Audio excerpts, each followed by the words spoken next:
Hello guys.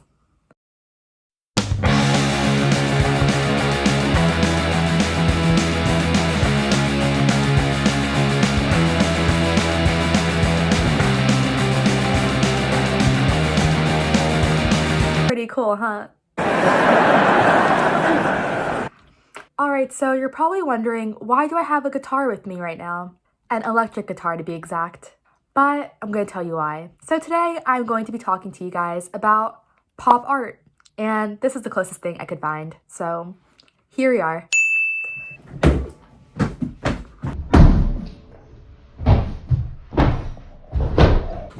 Whoa! Hi class, it's Megan.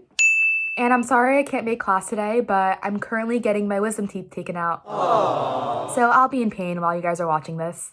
But I'm super excited to talk to you guys about pop art. Yay! Oh, also, I'm wearing this colorful, popful shirt because we're talking about pop art. And also, I have my lights on rainbow party mode to, you know, keep the vibe. Alright, so let's talk about pop art. So the name pop art literally means popular art. And pop art got its name from Lawrence Alloway, and he was a British art critic from the 1950s, and he believes that the name pop art reflected familiar imagery of the contemporary urban environment. And this art form was popular for its bold and simple looks with bright, vibrant colors. And an example of this type of art is from no other than the famous Andy Warhol. And Andy Warhol was an American artist who was the leading figure of the pop art movement. Warhol was born on August 6, 1928 in Pennsylvania, and he was the first one to really explore the relationship between artistic expression and advertising and celebrity culture. Warhol was born and raised in Pittsburgh, and while growing up, he pursued a career in commercial illustrating. However, after exhibiting his work in several galleries throughout the 1950s, many people started to label him as a controversial artist. Andy Warhol was the most glamorous figure of 20th century American art. Born in Pennsylvania in 1928 to Czech parents, he lived most of his life in New York. Much about his life was eccentric. He wore a silver wig. He liked to go to the dry cleaners and stand in the corner, enjoying the smells and sounds of the chemicals and cleaning machines. He loved airports and used to go through airport security multiple times just because he said he found it fascinating and kind of inspiring. Andy Warhol's great achievement was to develop a generous and helpful view of two major forces in modern society: commerce and celebrity. He spent most of his life as an international celebrity, but he was also very keen on business. There are 4 big ideas behind Andy Warhol's work, which can teach us a more inspired way of looking at the world and prompt us to build a better society. We spend too much of our life wanting something better and extraordinary. It's normal to feel that the exciting things are not where we are.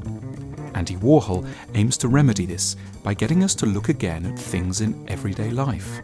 He performed his magic most famously on soup cans. Putting them on the wall and looking at them helps us to see their beauty, to notice their appealing labels, their strong but elegant forms, perfectly fitted to their uses.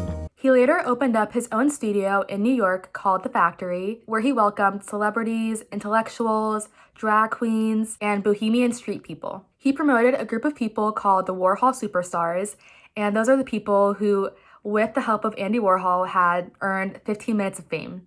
During the 1960s, Warhol groomed a retinue of bohemian and countercultural eccentrics, to whom he gave the title superstars, including Nice, Joe D'Alessandro, Edie Sedgwick, Viva, Ultraviolet, Holly Woodlawn, Jackie Curtis, and Candy Darling.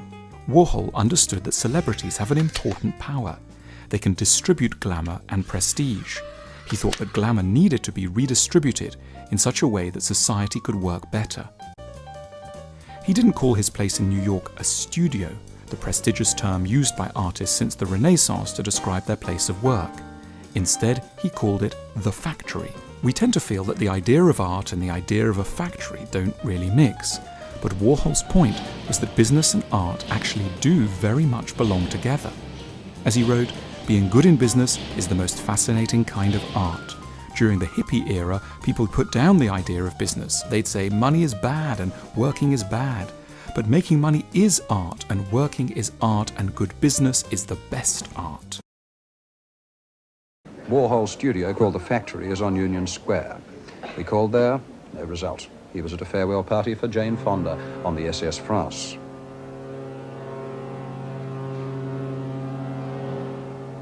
We're doing a picture together. Candy Darling. Well, we're calling it Blonde and a Bum Trip. Jane Fonda is going to be in Warhol's next movie. At least she thought so. Warhol did not. I hope. In Hollywood? Oh, I guess so, yeah. Who is certainly going to be in it is Warhol's newly discovered star, Candy. I call myself Candy Warhol now.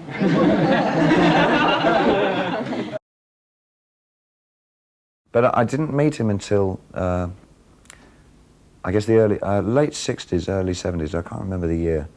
I found him in it, whether I liked it or not. And he became so influential that he later started his own magazine called Interview, which became a very popular style magazine in the 1960s.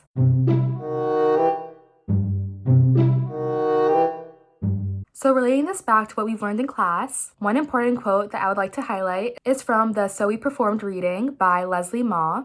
And this quote is from page 141, which says, "Chang's photographs and film presented a new aesthetic that visualized the unspoken emptiness and desolation that a society in transition deprived of free articulation had internalized." And I believe this quote relates to Andy Warhol and the way he allowed society to make new and fresh connections between objects and photographs and films and connect them all together to create a new form of art. Andy Warhol created this new genre of art for it to be something that anybody can think of, that anybody can create their own ideas. As Andy Warhol states, pop art can be as simple or as complex as the artist chooses. Trying to explain pop art is like sitting in an English class where the teacher analyzes every object as a symbol and every word in the book has an allegorical meaning. We will never really know what the artist's motives are without directly asking the artist. In fact, one of Andy Warhol's most popular paintings, which is called The 32 Soup Cans, which is a painting of about 32 Campbell's soups, and simple but massive. And the story of this painting is pretty interesting. So Andy Warhol would consume Campbell's soup, and he had these soups for lunch for most of his life, especially in the months coming up to when this painting was created. And a gallerist named Muriel Lateau told Warhol to create this simple subject into a great artistic masterpiece. And so on November 23rd, 1961, Andy Warhol wrote Lateau a check for $50 for helping him with this idea. And today the painting is worth almost $7.4 million.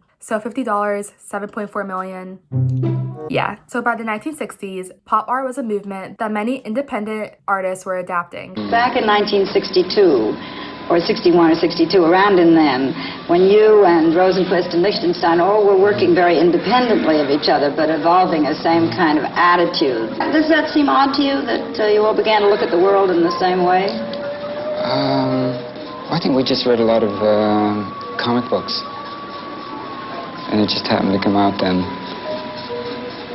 Well, because comic books make things the way they are really today. I mean, the way things happen in New York now, it's like being in a Western movie.